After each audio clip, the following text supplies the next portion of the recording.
Page 126. This is a 3-minute technique on playing intervals. Let's just go through the page. I'm also going to cover page 127 in this lesson. Hopefully you can identify the interval. I mean, you can always just play the notes and count up. Like at the beginning up there, the first two, the quarter notes, there's an F and a G. Well, it's a second, 1, 2, a second, and then a third, and then a fourth, and a fifth, and this fun. And you can play them all kinds of patterns. You can do that on your own. There's no big deal there. The left hand and right hand studies, okay. Down at the bottom, there's a couple things I want to talk about there. The right hand is playing half notes. No big deal. It's just a C pentascale going up and back down. Okay, we can handle that. The left hand is the kicker. It's got a quarter note, quarter rest, and it's important we be accurate with this. So it's 1, 2, 3, 4, 1. Make sure you lift up for the rest, although you're going to connect the right hand. So it's here. 2.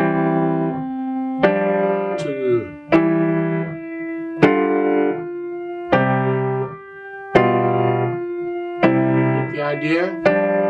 That's what I want. Just a repeat sign, you'd repeat it once, play it. So you're playing it twice. They have lift there. Well, yeah, you're going to lift up for the rest. Just for kicks and giggles, try switching it. Pretend the left hand is all half notes. No rests, just half notes. And the right hand is quarter rest, quarter note, quarter rest.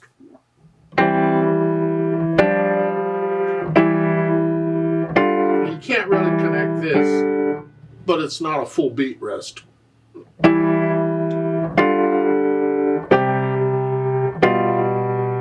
And there, the little finger's doing both. It's just good practice. The more you do this kind of stuff, then when you run into it in pieces, you'll just be able to do it.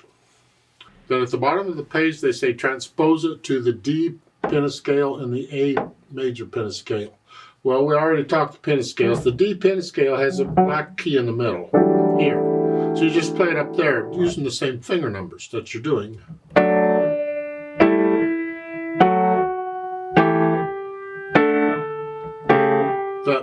On the D pentascale, when you come down, it's a C sharp. There, they don't tell you that, but in D major, it has F sharp and C sharp in it. So you need to do that. You can figure it out too if you think about the whole steps and half steps. From C to B is a half step. That's all it's going down. So if I transpose this anywhere else, I want to go only a half step. So in a D pentascale, I'm going to half step. It's here. Another way of looking at it. And then for the A pentascale, it's the same difference. A has a black key in the middle, and it doesn't matter where you are, just here. But now when I go down, it's a half step there, so it's here. G sharp. Yeah, so you have to watch out when you're transposing someplace else. The whole step, half step relationship between note to note has to be the same. I'm not going to bother with a play with me here. I think we can handle that okay. If you have any questions, you're welcome to ask. Now on page 127, they have more music theory, and hopefully you can understand this stuff okay, because we're going to be adding, so we want to make sure we got this much. On number 1, they want you to write a whole note, a fourth up or down from the note.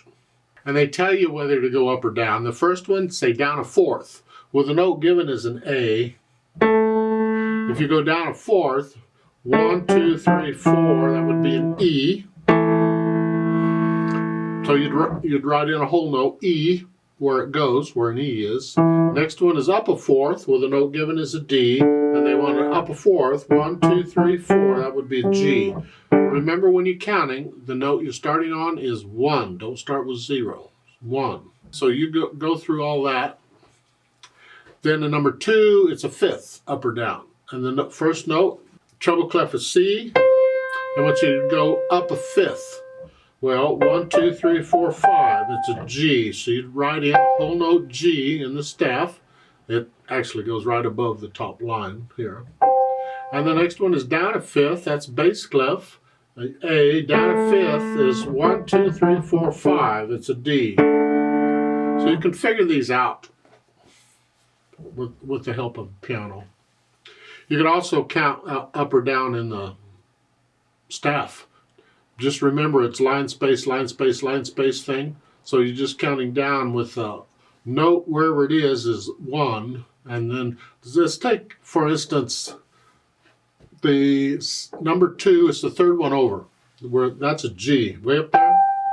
If I want to go down a fifth, I can look at the music and count down from there. So the G is 1, and then the top line would be 2, then the top space would be 3, then the next line down is 4, and the next space would be 5, would be a C.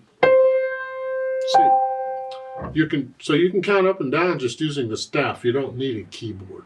Either way, should be able to do either way. Number 3, identify each interval as a fifth or a sixth. Well, remember with fifths, they're both on lines or they're both on spaces. So if you just follow that, you've got it.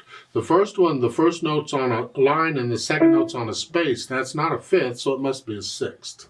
You can also count up. 1, 2, 3, 4, 5, 6. And the next one is here. That's a fifth, and then a sixth, and then a fifth, and then a sixth. You can count those, I hope. On number 4, they want you to sight read these melodies.